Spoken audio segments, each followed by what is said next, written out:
Господи, Исусе Христе, Сине Божи, помилуй меня грешного. В името на Отца и Сина и Светиот Дух. Амин. Возлюбени во Христа Бога, браќа и сестри, денешната евангелска перикопа, напишана од раката на Светиот апостол и евангелист Лука, судејќи според амбиентот во кој што се случува евангелското действие, многу наликува и не подсетува баш на ова место на кое што ние се наоѓаме покрај велике води на Охридското езеро, Генисаритското езеро или Галилејското море, како што поинаку го вика, личи на нашето езеро. А јас пак, како дете, пред себе ги имам нашите струшки рибари, кои што рибите во нашево езеро ги ловеа на ист начин како што апостолите во денешното свето Евангелие. И чувме како Христос, окружен од многу народ, проповеда своето спасително слово. И откако своето слово го напоука и надзидување духовно на оние што го слушаат, го заврши Христос, му се обрати на Симона Петра со зборовите, бидејќи беседата ја држеше така што стоеше во кораб внатре во водите езерски и не така оддалечен од езерскиот брег. Но, откако ја заврши беседата, тој излезе на суво, а на Симона Петар му препорача да отиде подлабоко и таму да ги хврли мрежите. Симон Петар сето тоа веќе го направил. Во раните утрински часови, многу пред да се сретне со Христа, но неговиот обид да улови риби завршил неуспешно. Не фатил ниту една риба. И затоа на Христа му кажа: Учител, сето тоа што ти го бараш од нас, ние го направи, но ништо не улови. Ама зарад тебе, затоа што твојата волја е таква, јас пак ќе отидам и ќе ги фрлам мрежите. Петар отиде со коработ и фрли мрежите и уловот беше енормно голем. Толку голем што ги исплаши апостоли. Малку беа двата кораба во кои што беа сите апостоли. Јован и Јаков, и Андре и Петар, за да ги соберат сите уловени риби. И корабите беа до таа мера преполнети што постоеше опасност да потоне. И гледајте сега, браќи и сестри, како би реагирале ние, секој од нас овде присутен,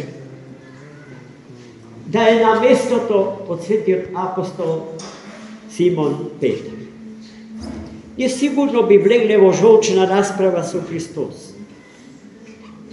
И би го убедувале дека тоа што го бара од нас е безсмислено. Нешто што се граничи со безумство и лудост. И не верувам дека би го послушале Христа. Бидејќи главна одлика наша е непослушност. А плодовите на послушноста се сите наши неуспеси во живот. А Петар се смири пред својот учител. Сакан, неговиот сакан Равуни, покажа дека е сомничав, затоа што веќе се обидел, но не успел.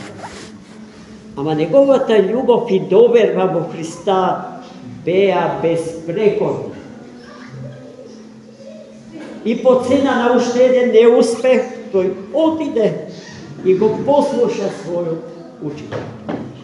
Плодовите на послушноста чувме кои биле, какви биле и колкави биле.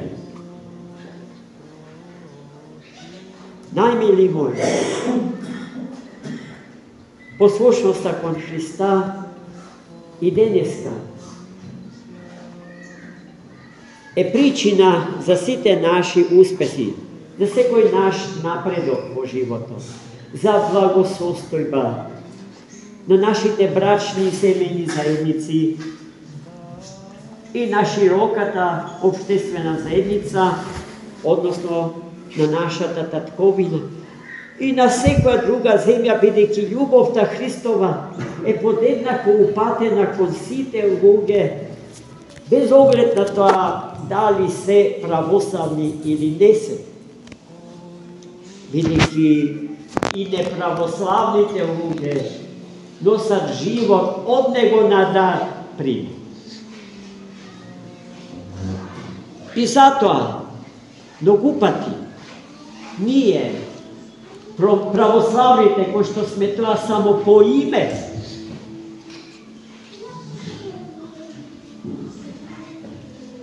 живеејќи во непослушност,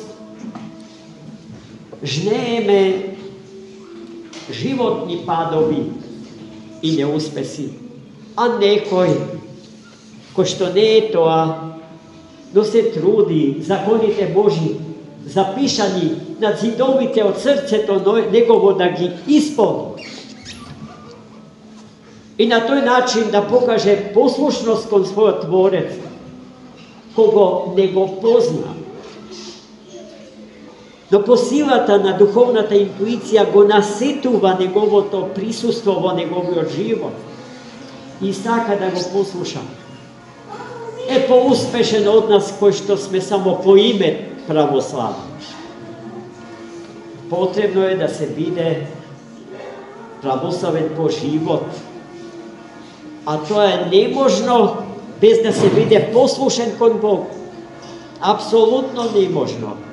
Тоа е однапред промашена работа, творејќи ја својата волја противна на волјата Божја за нас да пожнееме некаков успех. Тоа може само и кога би го нарекле успех, тоа е повеќе лукава замка на лукавиот, на бесите, на нечистите сили, кои што и тие творат добри дела, за со нив да не прелестат, да ни ја купат доверба, да не имаат во малечкото джепче, да прават со нас што ќе посака. Волјата Божја е непоткуплива, чиста, јасна и нималку лесна за исполнување. Ама единствено благословение, зашто лебот на нашиот живот во потта наша треба да се заради.